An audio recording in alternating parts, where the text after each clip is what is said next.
Carrie M. wrote, AEP shut down power to over 230,000 customers in the poorer areas of Ohio, I believe around the Cincinnati area. 4 days now, and it's in the high 90s. Here it starts. On today's program, we'll deal with some of the viewer comments and questions that we've had on some of our summer power videos.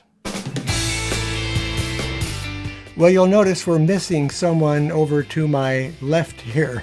Hope is down tonight, not feeling well. She's in bed and recuperating from a head cold. So I'm going to take the program. And so I just kind of put this together in the last few minutes, pulled a few of your comments and suggestions from 3 of our videos that we recently did on the summer power outages and how to handle the summer heat during this time. While I'm putting this program together, we are experiencing brownouts right now. Half of the circuits in my basement are out, and I'm running the lights, the camera, and so on one of my Opus power stations. So we hope to get that power restored before the evening's over with. And it's been in the high 90s here in Peoria. So we're getting a little taste now of some of these rolling blackouts. When I put the kilowatt meter into one of the outlets, we were showing about 109 volts. But in one of my other circuits, I'm getting a good solid 122. So it may be just in one branch of our supply. So let's take some of the viewer comments. We got a lot of really good ones. And I've got a couple products that I've recently purchased for handling the summer power outages that I want to review just a little bit, just kind of touch on them, that we just ordered from Amazon that I think are going to be very helpful. I might be using some of these tonight. The comments on the first part of this video are all going to come from our low-cost backup power for summer outages. That was a program that we aired on May 23rd this year. We just put it up on our YouTube channel. And so I just took a few off of these, and I just want to mention them and maybe comment on some of them. And in case you don't know me, I'm Larry from Under the Median, where every week we bring you videos on frugal living. Leeway Riggs writes, IMO, anything that cannot be charged with solar power is a waste of money at this point. We are too close to having the grids down for any of several reasons, and fuel will eventually run out and not be available. So far, EcoFlow generators are the best I've seen. There are lots of YouTube videos on them. Yeah, EcoFlow makes a really good power generator. They make some heavier ones, and some of them are right around I believe about the 3,200 watt range. I'll get into that a little bit later because I've got another comment on these, but they make one called the Delta Pro. It's a very well put together unit, but they are costly, and just even without the solar panels, they run around the $3,500 mark. We Are Solar Farmers writes, in some apartments, you can run a generator during an outage, especially if you're power dependent. They cannot refuse you medical needs. You do not, however, want to be inconsiderate and run it needlessly. Maybe start it once every 3 months just to make sure that you have a load. Never leave a generator sitting for long periods of time. What they mean by that is you don't want to just leave a generator. I mean, we're talking about a gas generator here. You don't want to leave it just sit in your garage or sit out in a shed without you starting it for long periods of time, because if you do that, when you go to start it, it may not start. So you want to start those periodically. I start mine once a month. I only run it for about 10 minutes, just enough to get it warmed up. I'll put a load on it, like a vacuum cleaner or something. It'll put a pretty good power load on it and run it and just make sure that it's going to start. The King's Daughter writes, what do you do when the electricity is off for 3 days and it's 114 degrees? How long will this operate a fan along with your cell phone and laptop? Well, that depends on so many different factors. As far as running a fan doesn't typically use a lot of power. A fan might use as much as, say, 45 to 50 watts if it's like a 12-inch oscillating fan. That's about what mine uses. So let's say you have a 1200 watt power station, that will run that for quite a while. So you would be safe to run a fan for, it would probably run it for several days. The nice thing about a solar powered backup power station is that you can charge that during the daytime when you need to. So you can charge that up.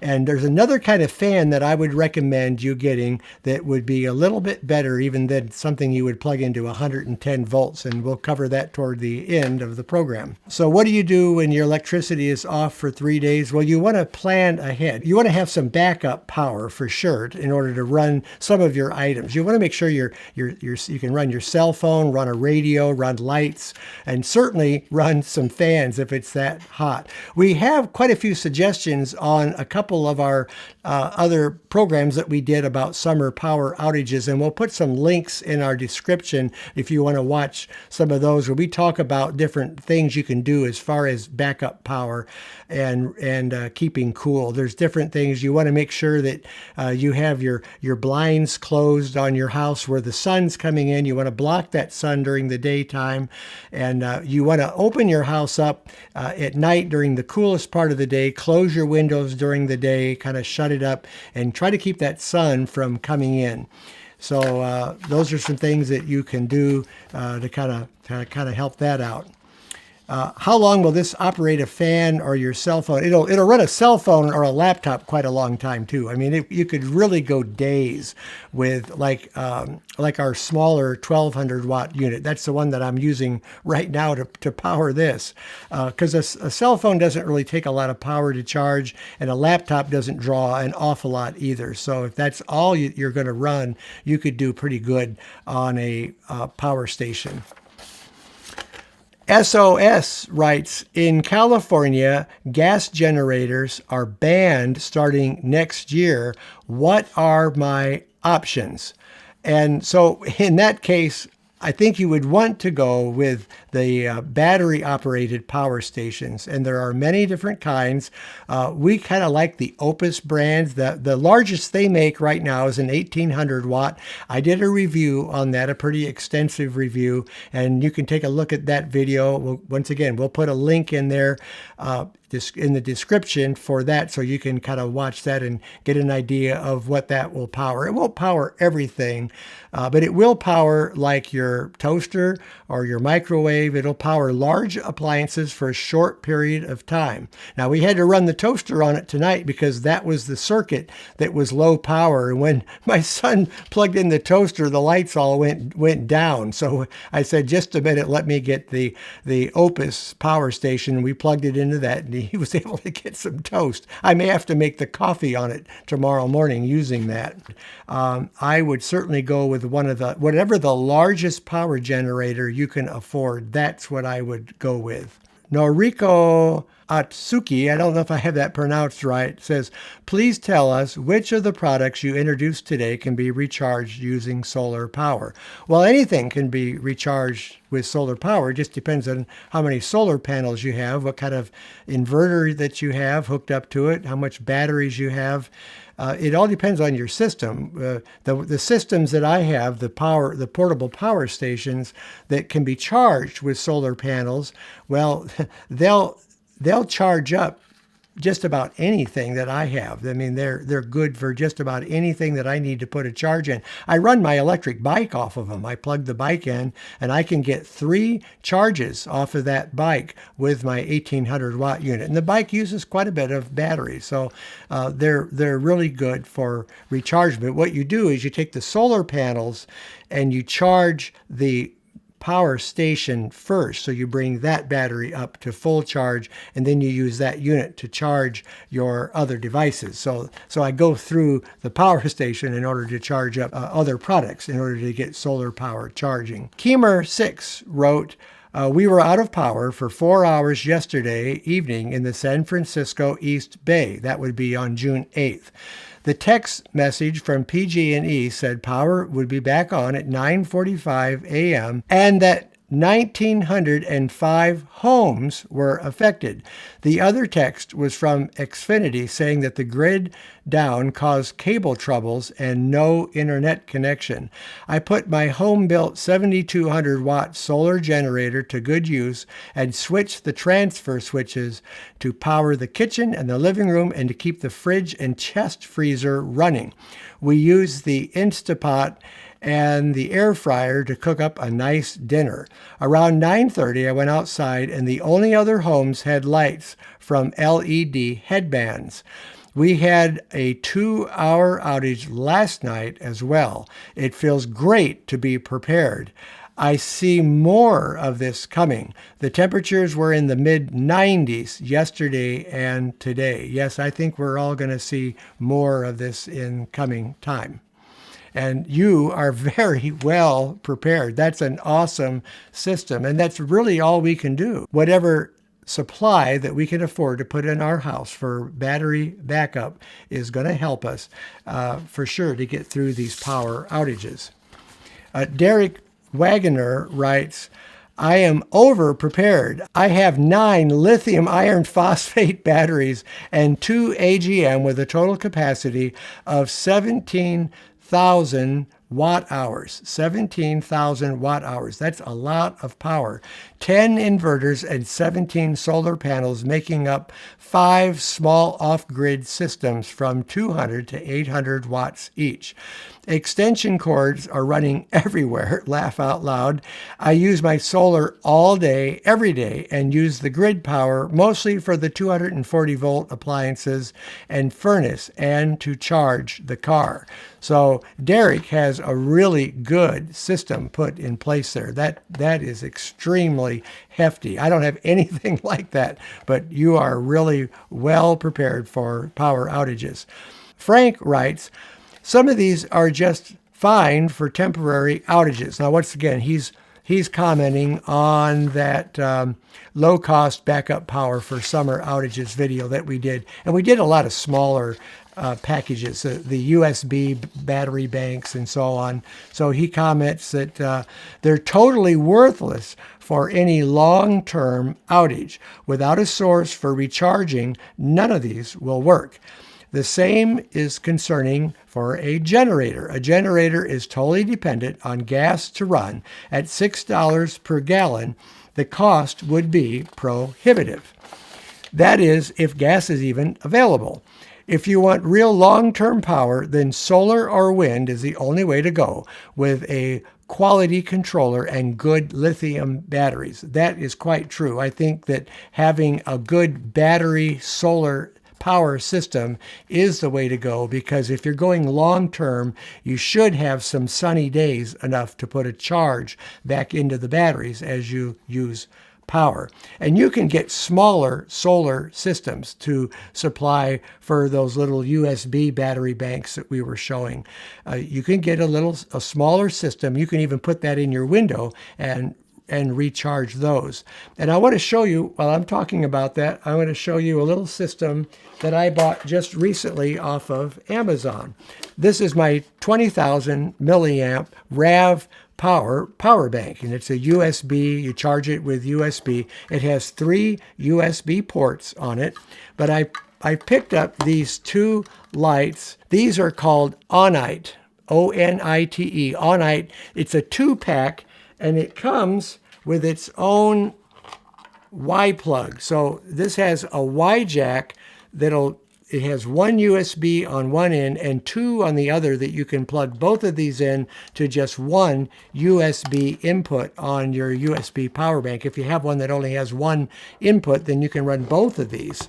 And of course, you can run them off of your computer as well. So I'm going to plug these in here, and these are pretty simple. There's just 2 switches, and I'm just going to switch those on, and I've got to turn on the power bank here, and there we are. We have 2 5-watt light bulbs, and these can be hung. See, they've got hooks on them. They can be hung from a curtain rod or a fixture or anything that you have that you can hang these on, and they will supply. A couple of these are good enough to read by. So I really like this as an option. I actually had these running earlier because we were losing our lighting down here in the basement as well. So those can be purchased off of Amazon, and we'll leave a link in there for those. They're going for less than $20 for a 2-pack, so that's pretty good. So that is one thing that you can use, of course, when you're out of power. I want to look at some comments that were written on the video Smart Ways to Prepare for Summer Power Outages. Karen writes, "We just had a 19-hour power outage yesterday from a horrible storm. They're usually not that bad by us, so glad that we were prepared for the outage. It was 96 degrees with a heat index of 107. I do need suggestions for keeping pets cool. We have a Great Pyrenees and a baby pool for him, but he's not fond of it. He prefers muddy puddles." Well, all I can say about pets is a pet feels pretty much the same heat that you do. So anything that's going to keep you cooler will keep the pet cooler. And certainly having circulating air with a fan would help. Keeping the pet out of direct sunlight. Otherwise, just about anything you would do, certainly keep that pet hydrated. Keep plenty of water for it. And I think that's about all really you could do. Anything that you can keep yourself cool will help a pet, certainly. Marjorie writes, "Oh, I never got excited about fans before, but I am this time with you guys. Thanks for all the information." We reviewed a little fan on that video. It was a little, I think it was about a 4-inch USB powered rechargeable fan, and we had just purchased it. I've got another product, like I say, we're going to talk about that at the end. It's a fan, but it's a little better one that I found on Amazon. So we'll talk about that in just a little bit because it's pretty cool. Ban Everything writes, "Get a USB charger for your rechargeable batteries and a folding solar panel. Look up 12-volt mini rice cooker too." So you can get a solar powered system that would recharge this. I don't happen to have one. I've got the power station, so I can plug one of these USB power banks into that in order to charge it. Ban Everything also writes, "I use regular USB fans with a 20,000 milliamp hour or larger power bank." And that's what this is, and that will run one of those for a long time. "Much better and less expensive than the ones with built-in batteries.